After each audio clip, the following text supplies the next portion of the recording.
My wife has a term called mansplain, where she will ask me a question. I get into this very deep, analytical, philosophical, esoteric conversation of stuff she already knows. She's like, okay, I know that already. Thank you for the mansplain.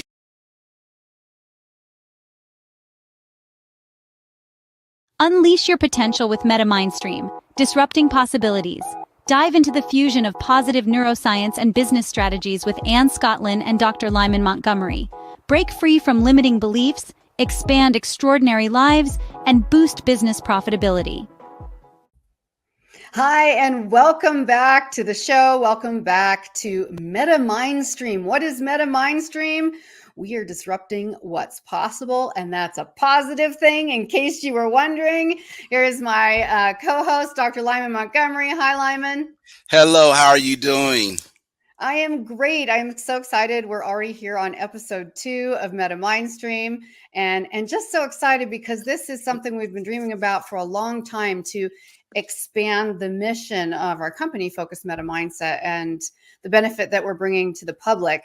And as we've said before, our mission for Focused MetaMindset, our company, is profitability simplified. So our primary purpose is helping businesses make more money, more easily.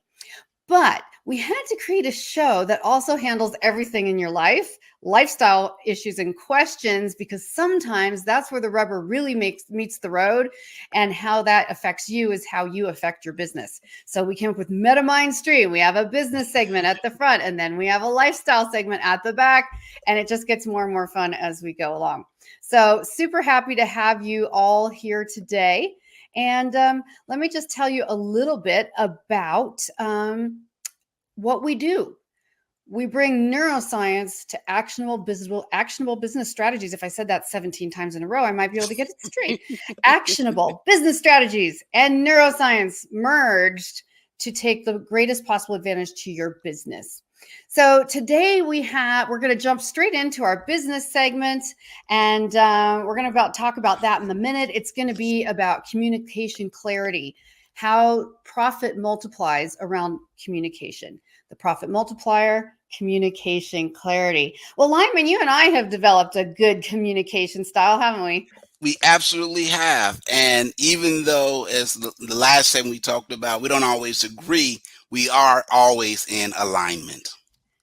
Always in alignment. Yes. So what we said in the last episode was, it's not as important to be in agreement as to be in alignment. Yes. And we used that MetaMindset example of, I'm the planner, the strategizer, the ideation person. And Lyman's like, let's get done. So sometimes we may not always agree on what should be done first or second, but we're in alignment because we're moving in the same direction. And this is the pieces of communication that's so important. Yes. And I think our goal today is to give the audience a couple practical steps to boost profits through communication. Do you have any real life examples on your end, Lyman, of how better communication has helped you make the sale? Oh, absolutely. One of the things that I'm constantly amazed is how little we understand the neuroscience of communication, where there is a receiver, someone who's talking, and then, or the receiver, someone who's listening, and the sender is the one who's talking. And we forget that 70% of all communication is nonverbal. And so someone can be talking and someone sitting there looking off, or their arms are crossed, or maybe they're on their smart device or something. All these send neurotransmitters to the brain. If I am the sender, that this person is not engaged, this person is not paying attention. And the truth of the matter is that could be wrong. We live in a high-tech society where, especially, let's talk about millennials. They live on their smartphones. Here's a classic example with my son. My son was upstairs in his room doing some work. I was downstairs, was in a condo, okay? Probably about 2,500 square foot condo, not that big. He's sending me a text. Now I'm responding. I said, wait a minute. I said, Destin, bring your butt down here. Let's talk.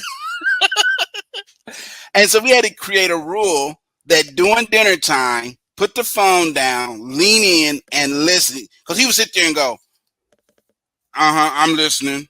But are you giving that person your full attention? So that's an example of where communication styles can be different. That I want to be engaged. I want to make sure the person is attentive, listening to me. Whereas the younger generation, they might be listening, but are they giving you your full attention? I know you hear me, but are you listening? Hey, let me interrupt you in our communication there, because it's not just the younger generation. I live in a house with someone my age who makes me crazy because they do exactly the same thing. And again, I think a lot of times it's personality. Yes. People who are natural multitaskers or a little on the ADD side, there's nothing wrong with that. Like half of us are. It's a little harder to get that full attention. And so this is another example of how you can learn someone else's communication style. And we teach this all the time in corporate environments. We say, when we're working with teams, we say, this is how, you can read other people's communication style, get to know your buyer's communication style. So what I've learned, if you have time around someone, is that I've learned to let them be occasionally distracted, because I've learned over time, they actually still hear me. So this is really crazy stuff. So, one of the people I'm using as an illustration right now is often can't work on the computer without the TV on. Again, yes. I know teenagers like this, but this is a full-fledged adult, right? So there's actually, their brain works better. And I had a best friend explain it to me, because she's the same way. And I'm like, I'm so glad you helped me understand this person that lives in my house. She's like, if I'm not doing 3 things, I can't do any of them. Like, my brain is so scattered. She's super ADHD. She's like, so what I've learned with them is I can ask them a simple question or have a casual conversation, and they're actually doing something, and they're doing both well. Now, this is just my small test group. So if you have the time to learn the communication style of someone you're in business with or working with, that is amazing. If you don't, well, here's a good one for you, Lyman. How do you get that first time client to put the phone down? One of the things that I found out is you set ground rules. And I've done this before. Go into a meeting and I say, listen, I said, I know all of us are business. I said, but I want to give you my full attention. So if it's all right with you, I'm going to actually silence my phone and set it down. There's what's called mirroring and matching. And it's interesting, without asking them to do it, they say, oh, I do the same thing, because no one wants to be left out. And so by me sort of giving that indication of what I'm going to do, then oftentimes, not always, but 70% of the time, in my experience, the person sitting across from me will do the same. If I say, is it okay if I go ahead and silence my phone, because I want to give you my undivided attention, because I want to respect your time. Now, notice the key words: undivided attention, respect, and time. Well, everyone wants to be heard. They want to feel that they're significant, that we're paying attention to them, that we respect their time. So they would go, oh, yeah, okay. That makes total sense. Well, and I love it that you don't put them on the spot, because we've all been around people in a business setting that are like, hey, put the phone away, or they come up as rude or abrupt, or somehow that maybe I'm texting someone, thinks something urgent about my family, and that absolutely it's so intrusive. Where I use myself as the example, and I say, hey, because I want to honor your time, and because I don't want to get distracted, I'm going to turn off my phone. So that we can just focus, and you have my full attention. So again, you've made yourself the target of the subject, and it's basically a quiet invitation for them to join. And they may not, but they may also resist their phone a little bit if it does vibrate or go off, right? Like, gives them a little absolutely. Another technique, and this is part of NLP, neuro-linguistic programming prompt, is where you say something like this: you, like me, value time, and also you, like me, value being in a position where you can hear and take action steps. Now, the neuro-linguistic programming is the keyword, you like me, and I point. Even though I said with a pause, you like me, and notice I'm pointing to you, you like me. So what that does to the brain is it tells the brain, yeah, I do like Lyman. I do like Anne, because I said it in such a subtle way that I've already conditioned the brain. You like me, value our time together. Is that correct? Now, the reason I would ask that question is not open-ended, it's a direct yes or no. No one's going to say they don't value their time. You, like me, value our time, and this should be an engaging, insightful conversation. Would you agree? Yes, I agree. So now you're getting them into a yes state, and you're not. That's all neuroscience. So can you see, friends and audiences, and please write in, we'd love to hear from you, how using a technique like this can increase your communication clarity and create profit? With the demonstration Lyman just gave, if the person is now listening into you, focused, oh, that's right, I do like you, Lyman.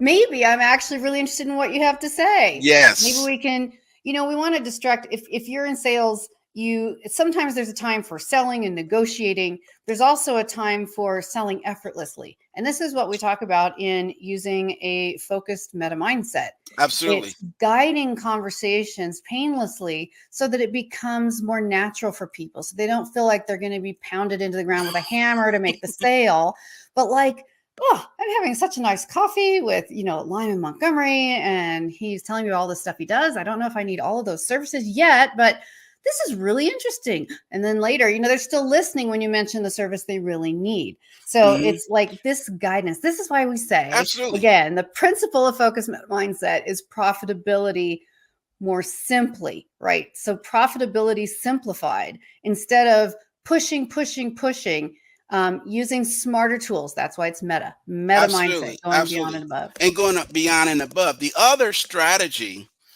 in communication, as an example, that I will use is put the objections, anticipated objection, at the front of the conversation. In other words, let's say there's only 4 reasons a person will not purchase something.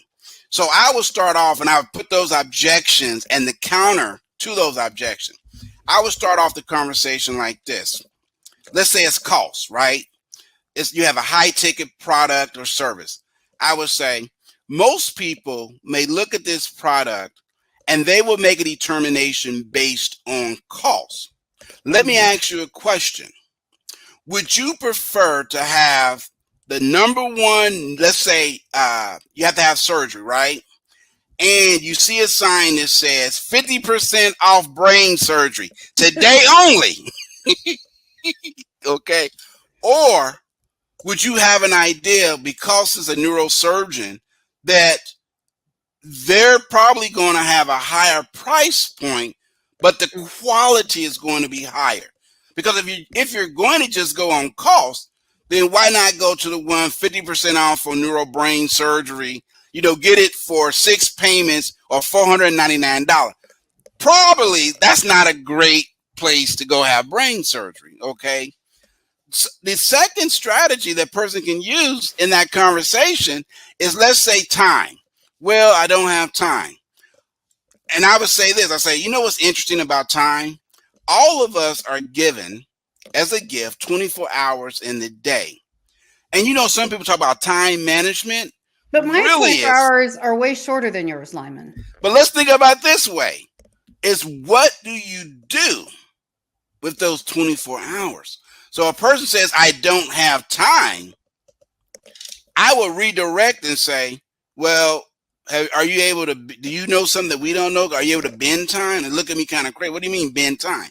Well, all of us are given 24 hours in a day. So the question is, if you had to go and look at your day and be honest with you, don't tell me, but with yourself, how much of those 24 hours is wasted time? Don't answer me, but just think about it. And that's when they go, you know what? Yeah, you. As I think about it, I do waste a lot of time on social media, watching the news and doing these other things. That's great. Yeah, no, having that awareness is definitely important and keeps us on target, because that's another thing, is prioritizing communication into time. Yes. Sometimes we prioritize proposals and analysis, and that's all good, but what about prioritizing the communication? Well, we have to take a quick break. We'll be right back with more talk about business strategies around communication clarity. Communication clarity. Did this like a whole tongue twister today? I'm clarifying my communication, just so you know, so we can make more profit. We'll be right back after this quick break. Unleash the power of Focused MetaMindset lunch and learn sessions. Sharpen problem-solving skills, spark innovation, foster collaboration, and build adaptability and resilience. Elevate your team's success and profits. Discover more at www.focusedmetamindset.com.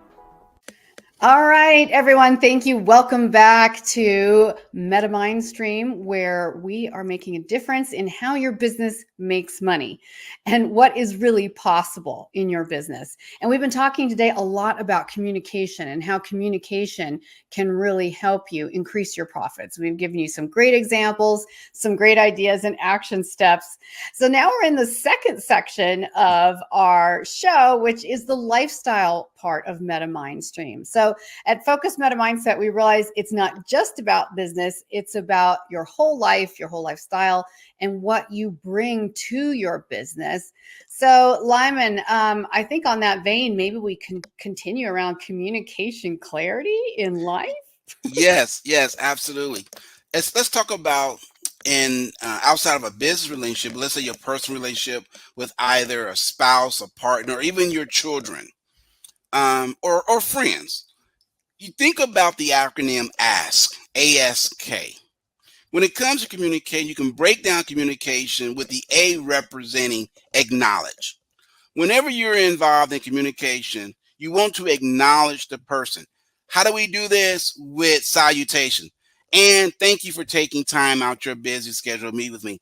Hey, John, I'm glad you're able. I'm acknowledging your presence. Maybe I acknowledge something that you've done. Oh, by the way, I read in the paper where you won the outstanding pole vault, a high jump award. or you want to find something that causes that person to lean in because you've taken time to acknowledge them and some type of accomplishment. The second is the S. You want to sincerely smile at them. We're not talking about that, fake smile, but sincerely, you want to be pleasant. You want to smile. Even over the telephone, people can hear and feel when you're sincerely smiling because you're enjoying the conversation. It's engaging. And then the K is when you acknowledge them by paying attention to them, when you sincerely smile with them and at them, you begin to build a relationship where you get to know them. The problem is we try to get to know folks and we've not even acknowledged their presence, their achievements. We know nothing about them. And we say stupid things like this. Well, I know you're probably like this.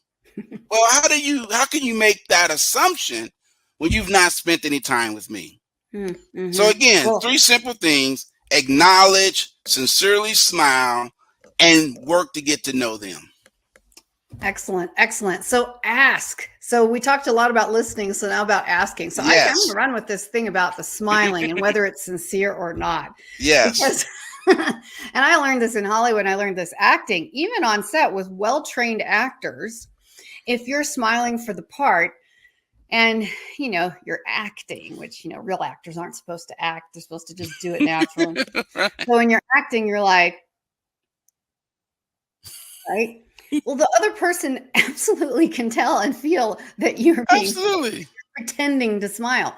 So if you're on the phone and you're thinking, I hate this, and you're like, Yeah, so they can tell. But when you make Absolutely. a choice, this is the meta mindset choice. That's why instead about being forced, it's about being natural, being authentic, letting go of your need to make a point, letting go of your need to be absolutely right.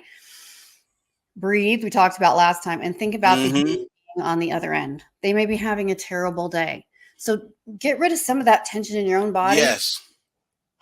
listen to them, and listen to them, not listen to just the words that are coming out of their mouth. And this is where in acting they train us how to, you can mirror body language Right. intentionally in sales, but you can also become able to learn to start doing it organically, where that other actor feels like you're literally having a personal conversation in a living room somewhere, and they literally forget that there's a studio and cameras around them because you're so into them, you're so listening to them that you're feeling, and then you can smile genuinely like, Mhm.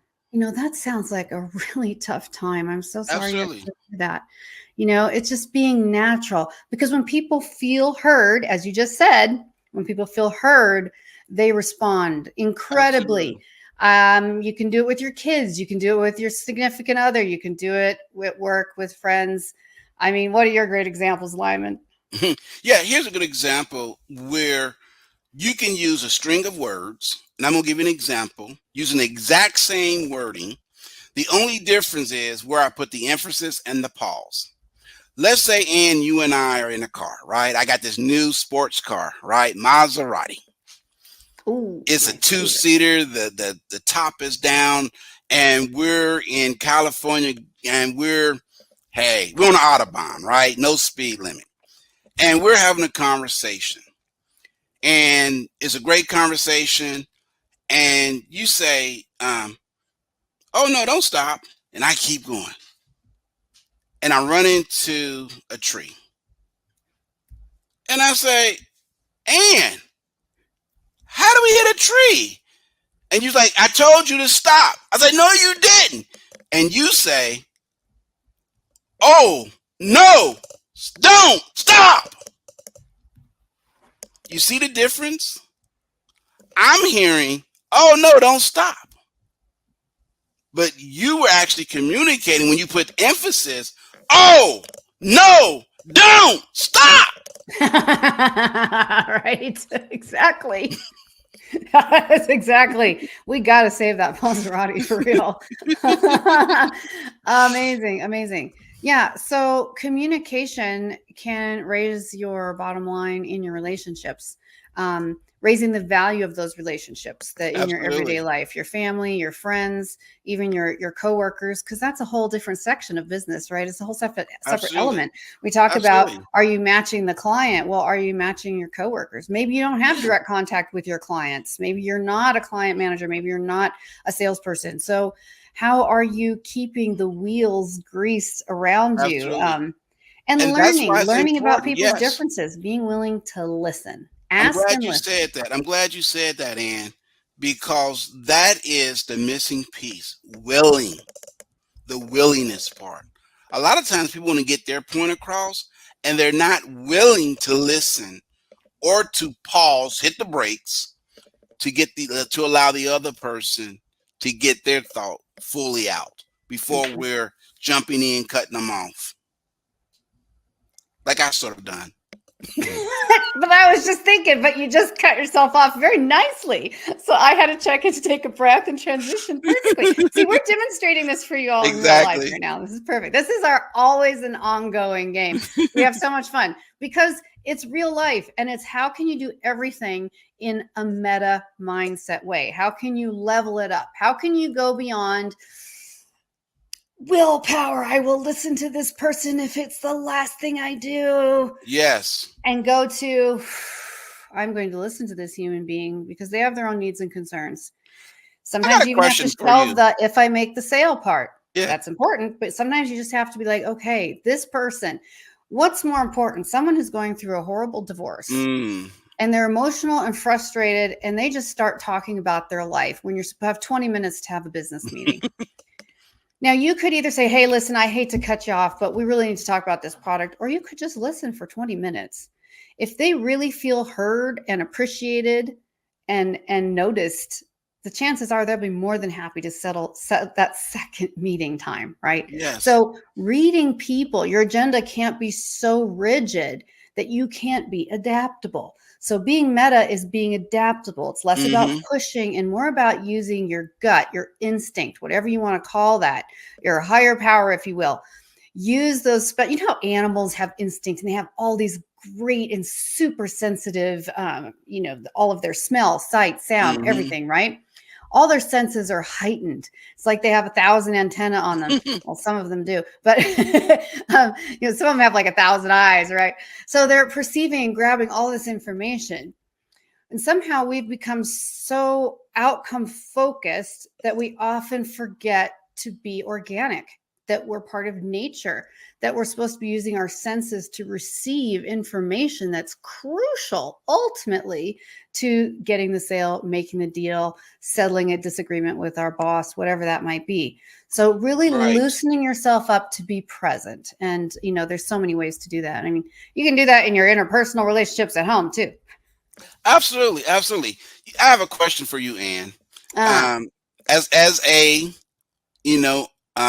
parent of 3 wonderful fur babies, could you use this to communicate with them?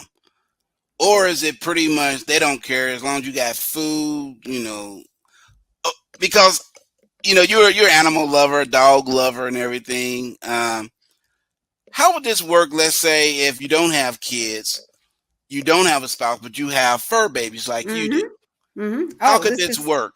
This is so easy and so fun because I, for some reason, not scientifically, but by practice, am a lifelong student of animal behavior. I watch the slightest nuances in wild animals, in my pets. This doesn't shock you at all, does it? I watch the slightest nuances and probably spend a whole lot of time in doing, but I find it fascinating. And it's actually made me better at reading humans' nuances. Well, for starters, what? Because most times then the dog might have to bark if it has to go out or something, right? But a lot of times it's just body language. It's just body language. It's like if someone's playing with the dog and they're kind of roughing him up and the dog's okay, but he's kind of like this, and that's kind of the game, right? Well, it doesn't make it wrong. It just means, are you having fun or is the dog having fun? It's a really good question with humans too, right? Because then you're like, okay, I'm going to try approaching him a different way. I'm just going to like stroke them, scratch their ears. Oh, now the dog relaxes. It just depends on what you're doing. Are you throwing the ball or are you sitting watching TV? How are you reading those body signals? So yes, absolutely. Even there, I'm going to just finish here. I promise only 30 more seconds. Eye motions, what they're looking at, body language is not just the tail wagging. It's like, okay, here's another illustration. I know one of my dogs is anxious or excited anxious whenever he sits and lifts one paw. we call it flamingo style. He just sits there like this. And we're like, okay, what is his issue right now? Or what is he needing? Because he's like, do I get to go for a ride? Do I not get to go for a ride? He's wondering. Well, now I can say, hey, Matley, you want to go for a ride? Oh, the paw comes down. He's fine. And off we go. So it's just watching those little clues. Awesome. Well, what about spouses and significant others and things like that? I think that when it comes to your life partner, it goes back to what I said. You're listening for not just what is being said, but how it's being said. Going back to the illustration of us in the Maserati, and we're heading towards a tree, and I'm so engrossed and so focused on the conversation that even though I hear you say, oh, no, don't stop, I didn't hear what you said, which was, oh, no, don't, and stop. Because I'm only thinking, oh, you say don't stop. Okay, I'm doing good until we hit a tree or, side swipe it. But we lived, just messed up. Oh, good. Thanks. Yeah, we lived. Thank you. And so realizing that each person may have a different communication style. For example, my communication style can come across sometime as being ultra focused, get to the point, cut through the chase. What's the bottom line? What's the agenda? What's the purpose? Very goal outcome oriented. Whereas my wife will have a conversation and she may talk about 4 or 5 different things and they're not connected, but they will. Just give her a little time and she will connect the dots. There are times where, and we have an assessment, go to our website, where she is the chess player, right? Where she is 5 or 6 moves ahead and within the conversation.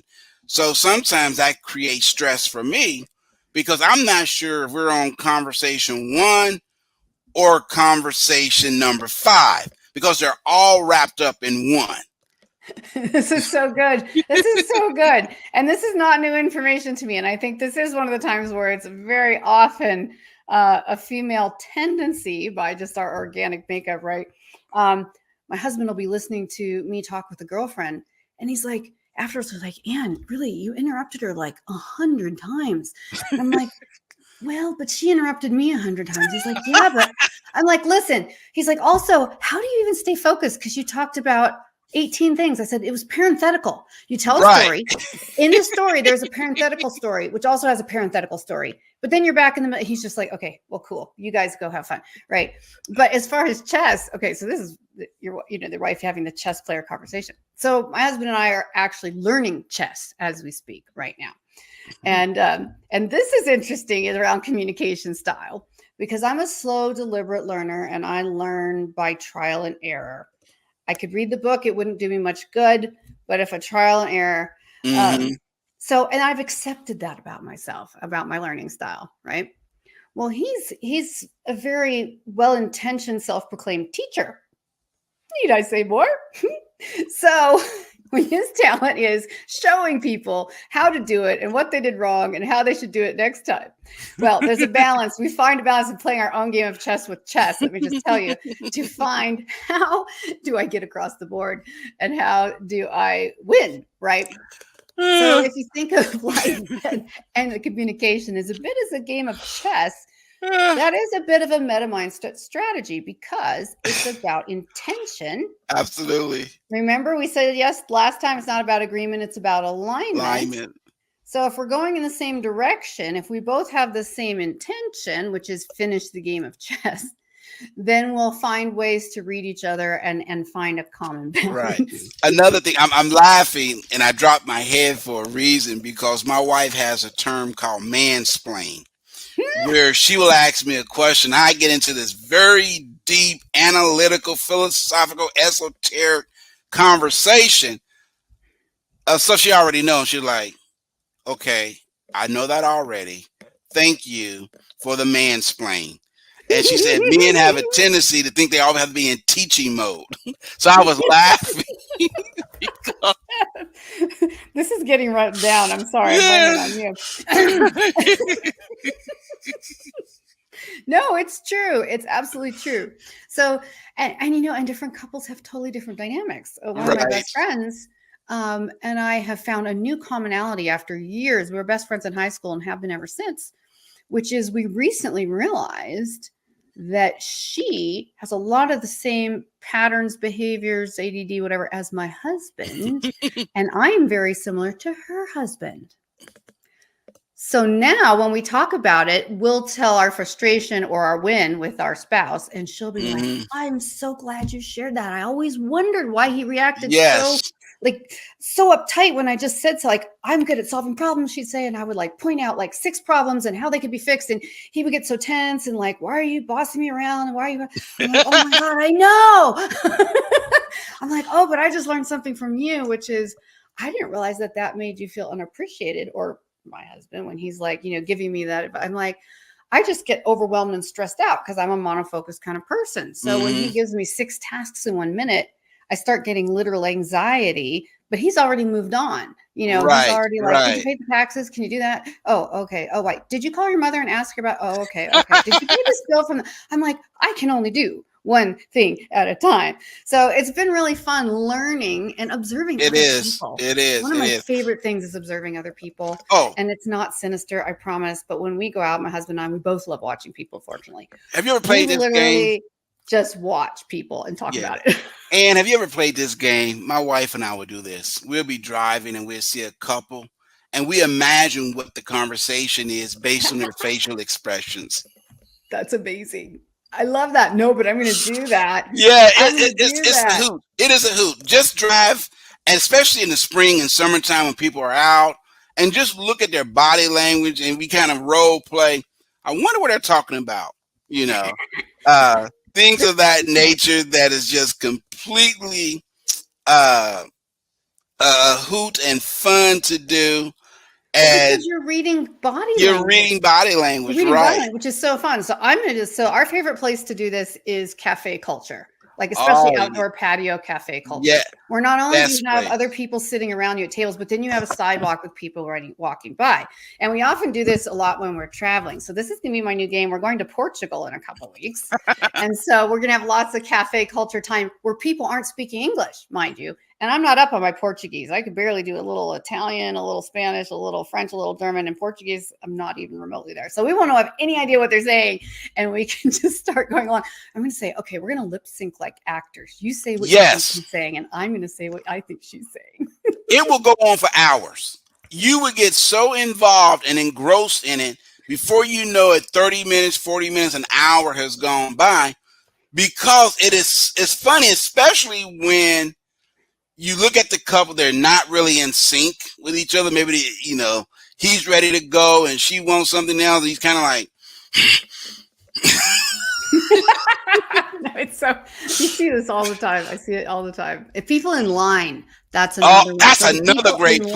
Yes. At the cafe, watching him and her, or her and her, or him and him, and you can just tell.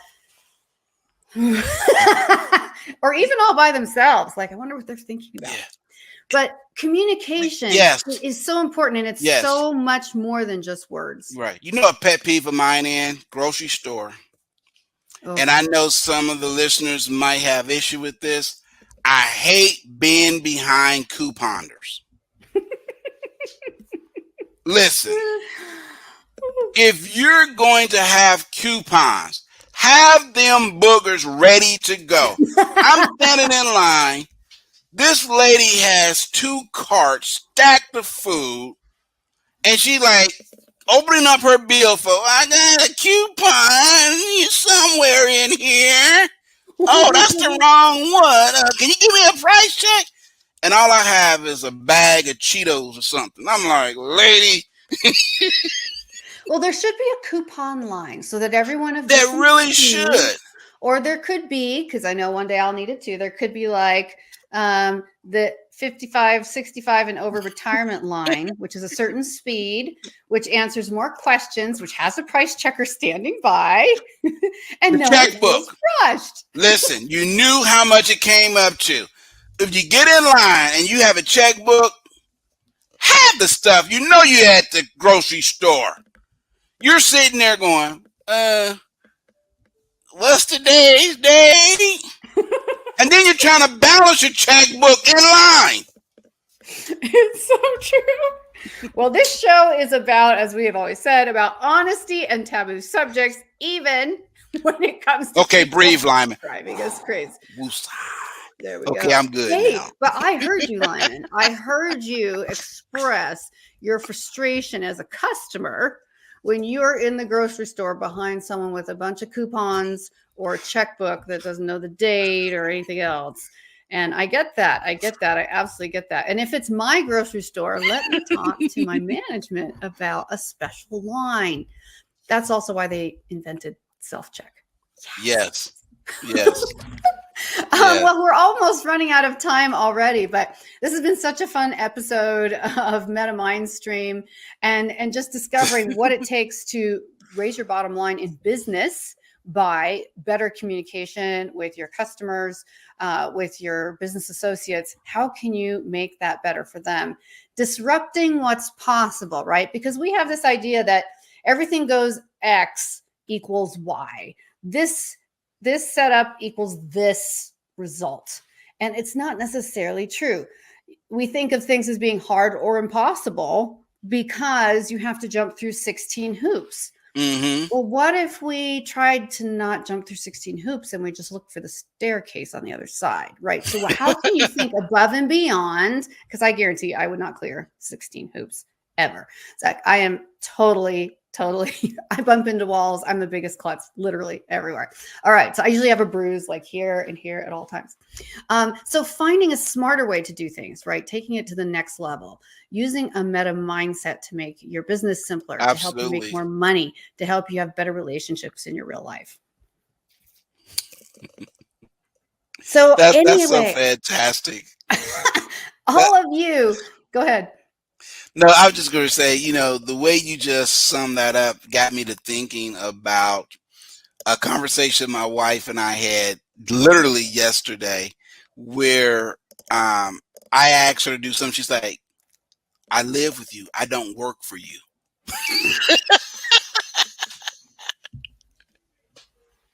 Okay, I got another line, Lyman. With you. I work for you.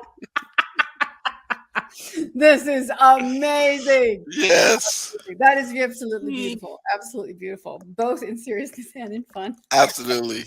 Oh Absolutely. my word. Well, everybody, please join us again next week for our next episode of MetaMindStream, Disrupting What's Possible. Please check out our website. That's focusedmetamindset.com. That's focused with a D, focusedmetamindset.com. Reach out to us on whatever platform you're watching or listening. Shoot us a message, feedback. We can't wait to respond to your comments, your questions, any topic suggestions you might have. We would absolutely love to hear that as well. And please like and subscribe. We're getting this show off the ground, and we'd be so excited if you would share it with someone else who you know might really love a pick-me-up in their day while they're also learning something really practical. Thank you, Lyman. Thank you for being here. Thank Thank you. you all of you for tuning in, and we'll see you next time. Bye. Bye-bye.